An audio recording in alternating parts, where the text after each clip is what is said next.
Hello, my name is Maria Jolicoeur. Welcome to my show, Let's Talk About History.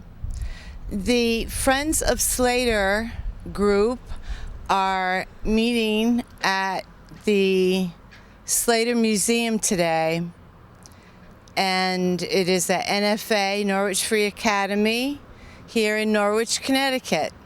So we're going to go inside the Slater and listen. And maybe we can take in something of history that we may enjoy. Thank you.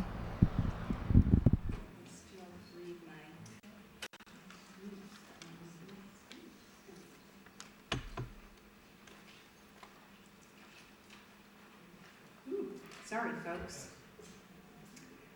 Thank you for coming. Welcome. In the past year, we've focused mightily on the museum's archives, unearthing a treasury of information about objects and making it possible to tell ever more lively stories about Norwich.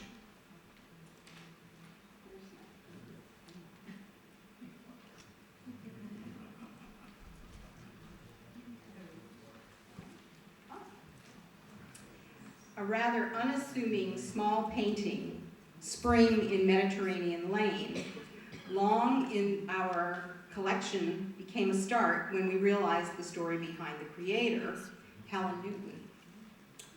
A mathematics teacher at NFA for decades, her true passion was art. The unexpected opportunity to acquire another piece depicting a local scene, the Teal House, was coupled with the discovery in the archives of articles and printed matter related to Helen Newton's 1931 exhibition in Congress Gallery. This is the Teal House today. The exhibition featured work that she had done in California. She left NFA to seek her fortune as an artist in California and actually did quite well. And there are a number of pieces floating around in Norwich and in other places by Helen Newton. But because she had lived in San Juan Capistrano, too loud? And was now considered a Californian, the Norwich City Women's Club decorated Converse as you entered to look like their image of San Juan with palm trees and stone walls and everything that was in their mind a California theme. 3 college interns worked on the archives this past year, converting as many paper records and documents into electronic format as possible and adding them to the collection's database, bolstering our ability to better interpret the objects. The museum's collections committee met, reviewing items for acquisition and disposition. Purchases were the earlier mentioned oil on canvas of the Teal House by Helen Newton, a hand-colored architectural engraving of the Reverend L.W. Bacon home designed and rendered by Slater building architect Stephen Carpenter Earl, and an oil on canvas of Indian Leap by NFA Art School alumnus Jeffrey Vasington, based upon the work of John Dennison Crocker. Donations to collections included, from Susan Friedland, 2 herbarium watercolors by Ozias Dodge, Wood Bettany, and Order Spectabilis. From Deanne Norman, the original invoice to Charles Johnson from Alexander Hamilton Emmons for portraits painted for Otis Library in 1850. From Judy Brown, a graphite on paper portrait of NFA English teacher Daniel O'Neill by Joe Gualtieri. A mouth-blown glass vase by Connecticut craftsman Peter Greenwood was donated by Norman and Nora Stevens. A group of archives and publications bequeathed by Channing Huntington III. A photograph on celluloid of attorney Jared Fuller Crocker, brother of John Dennison Crocker, and along with his carte de visite, was donated by Carol Brand Connor. A group of 75 works on paper by retired UConn School of Art professor Ken Foreman was donated by the artist, now in his 90s.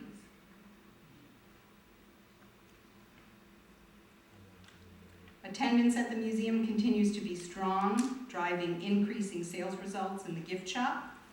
The interpreters or docents have been busy with both school and adult tour groups, and a new class will begin in January.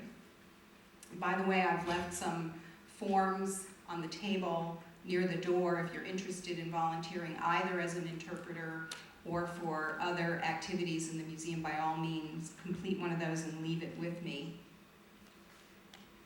The museum organized and presented its usual complement of regular temporary exhibitions like the beloved Connecticut artist juried exhibitions, and is planning several particularly notable offerings, including the Animal Heart, to open June 15th.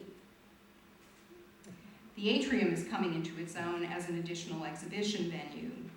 2 spectacular quilts commemorating important milestones in the history of the NAACP have been hanging in the atrium since the fall, and both have been offered as donations to the museum's collection, and they've recently been accepted. We had a meeting yesterday where they were accepted. The atrium will be hosting 2 loan exhibitions. The first this spring, The Key to Liberty, tells of Benedict Arnold's more successful efforts during the American Revolution, and will be followed by the Connecticut Industrial History Mural in September and October. The latter is brought to you with funding approved by the Friends of Slater Board. The Friends of Slater Memorial Museum continue to be active, sponsoring very well-received gift shop, which has become a place for Norwichians to shop, and showcases books by local authors on topics of local interest, like Tricia Staley's blockbuster, Norwich in the Gilded Age.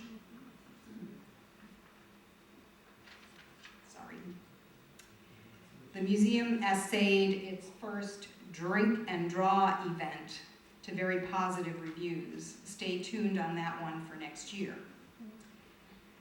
The inventorying and migrating of collections to the new storage facility in the basement of the atrium is nearly complete, still enjoying the benefits of interns from local colleges, many of whom are NFA alumni. Megan Sherrick worked tirelessly as one of these, sorting through hundreds of Native American stone tools, leading to the recent repatriation to other states and to the Mohegan tribe. Follow us also as we present several interpretive walks for Norwich's Walktober. 2 will focus on the NFA campus and Chelsea Parade, and Slater interpreter Beth Troger has been researching the artsy, bohemian, early 20th century community that lived around the Norwich Town Green. Finally, I thought you'd all want to see and hear an update on the progress of the magnificent portrait of Russell Hubbard revealed last year. Up to this point, removal of the backings, it had several layers of paper and composite backings, has taken place. It's been cleaned. This is the image you all saw last year as it came out of the attic. The reversal of old, very poor early conservation attempts has been completed.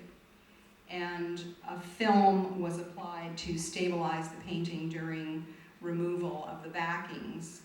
And that now has been removed. This is an image of it in process of having the lining removed and having it applied to a new liner as new support for the painting. So as you can see, it has tremendous potential. I get updates regularly from the conservator, who is very excited and very pleased with its progress. We're planning to frame it appropriately. This is a composite photoshopped image, so this is not the frame, but it is like the frame that we hope eventually to create for the painting. So if you have any questions, I'd be happy to answer them. He has been president of the Tenement Museum on the Lower East Side of New York since 2008 and will share with us this evening his early years in Norwich and what he does now and why. Please join me in welcoming my classmate and historian, Dr. Morris Vogel.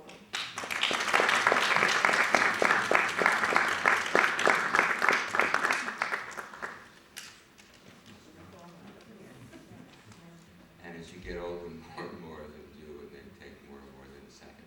First of all, thank you so much, Cheryl. Thank you, Vivian. Thank you, Duncan. Thank you all for this, for inviting me back. I'm not a stranger to Norwich. My family lived here through last year, but I think this may be the first time, and I came to my 50th reunion, but I think this may be the first time I've been back at NFA since 1963. So it's been a while since I've been on this side of town.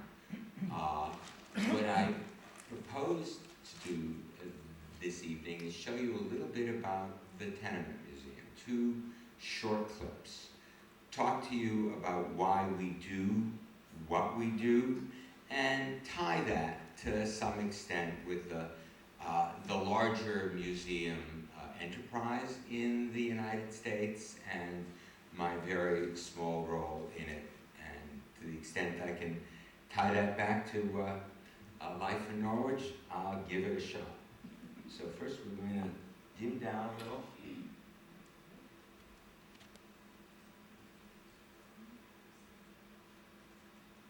And miraculously. Is the sound on? No. Okay, so we're going to go back into here. We need the sound. Oh, the sound seems to be all the way up.